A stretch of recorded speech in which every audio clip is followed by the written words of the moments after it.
1947. There was no TV and very little radio in Wilton, Arkansas. My older brothers, Jay and Wes, loved to reenact the few radio broadcasts that made it through to our old Philco. I don't remember the actual events on the radio, but I do remember Jay and Wes replayed them late into the night. They were experts at imitating the voices and the sounds from any radio program. Sports was their specialty. Jay would do the play-by-play. Wesley would fill in the crowd noises as the moment required. Somewhere along the way, a very disturbing real news flash changed the content of the nightly broadcasts. Someone was actually murdered in a little nearby community. Soon it became apparent that a crazy person, a fiend, a phantom, was on the loose as more bodies turned up in and around Texarkana, barely 20 miles away from us. With a sadistic bent of an elder brother whose bluff had long ago been established, the news of that murder was incorporated in the nightly broadcast renderings. Myself and my two other brothers, Wayne and Richard, had learned to expect the sports news or sports show to be interrupted by news of the Phantom. We just never knew when it was going to happen. It is August 1947. The broadcast begins. Jay speaks.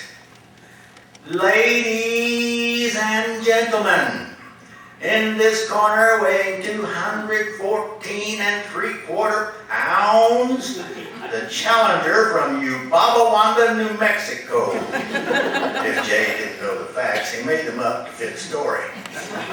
Prematurely, Wes drowns out the announcer with the first of his crowd roar, a noise somewhere between radio static and Grandpa Athey's morning throat clearing exercise. Jay aims a shut-up glance toward Wes that was on target, and the crowd noise stops.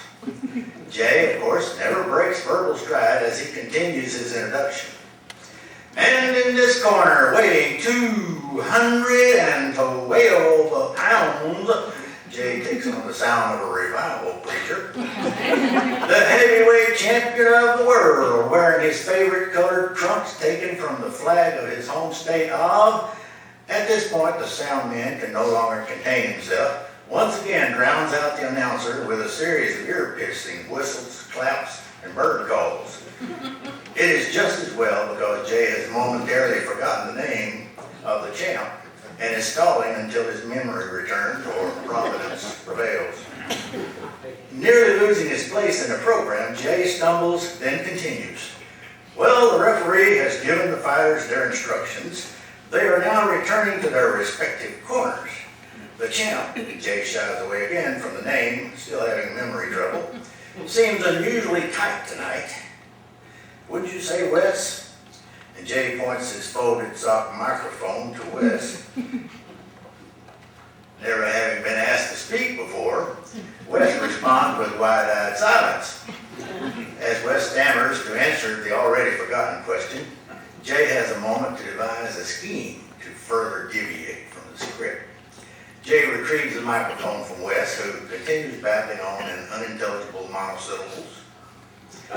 This promises to be a great fight, ladies and gentlemen. Jay continues. Just seconds before the bell for round one, the combatants face each other from across the ring. The bell should be ringing any second now. Jay waits. Jay gives Wes a kick in the shins. Jay squawks his displeasure, but instantly takes the cue, bangs the iron bedstead with the butt of his bean flip. Ding, ding, ding, ding, ding. Okay, the fight begins. The champ finds the challenger quickly with a flurry of punches. It's an uppercut, a jab, a haymaker, a right cross.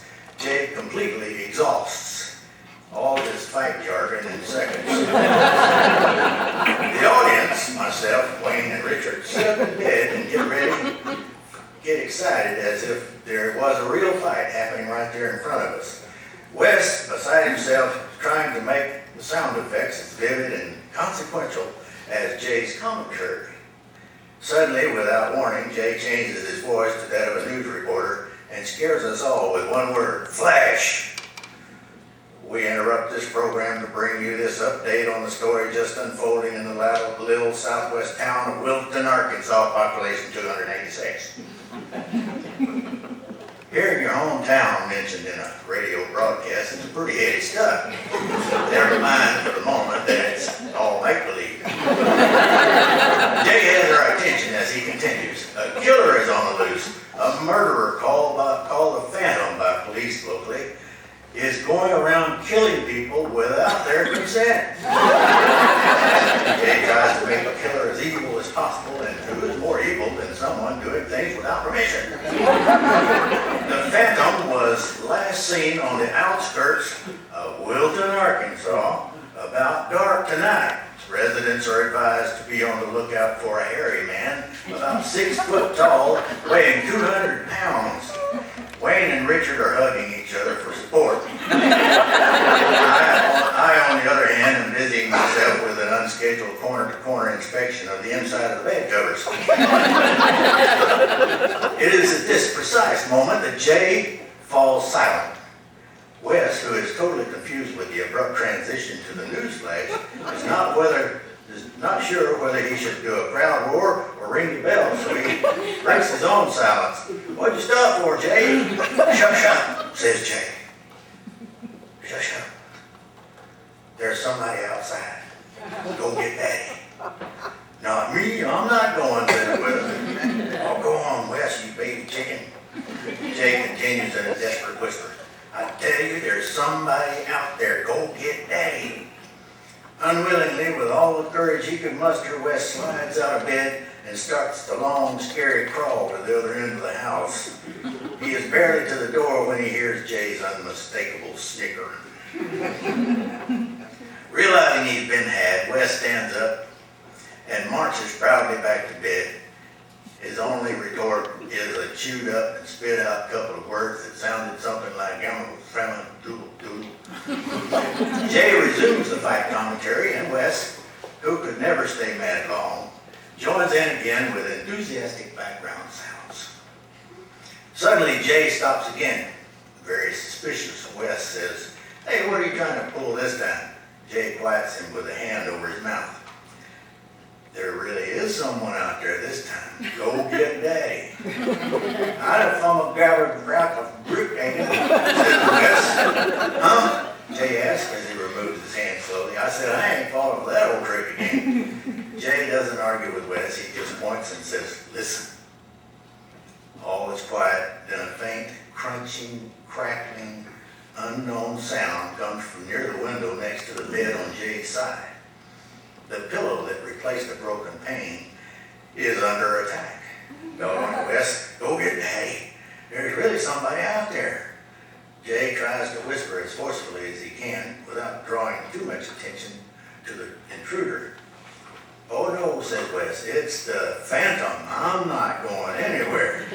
His last words are spoken as he retreats to the comfort and safety of darkness under the heavy quilt, which up to now had been shunned as a hot nuisance.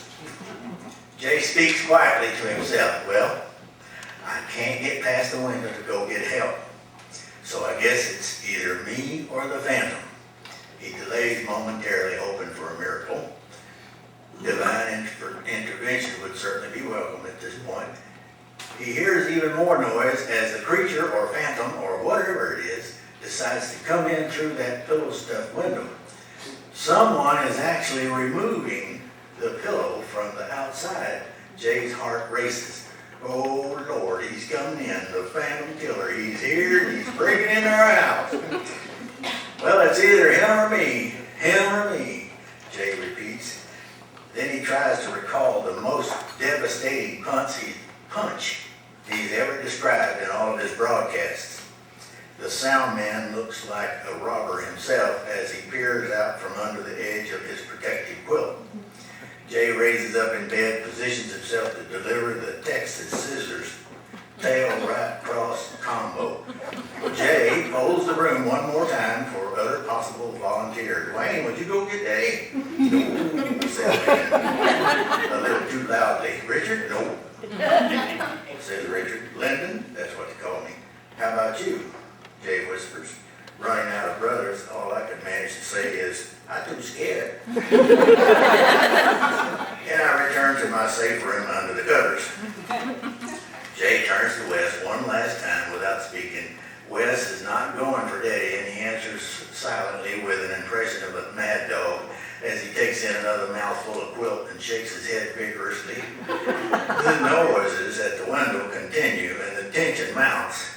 In one motion, Jay closes his eyes, jerks that pillow from the window, and delivers the deadliest punch he's ever imagined right between the eyes of a very surprised old cat Stonk. The radio broadcast for that night ended in nervous relief for all of us, with the possible exception of one head announcer who was nursing wounded pride and a badly scratched right hand. Lessons learned: I personally have never allowed the sun to go down before fixing a broken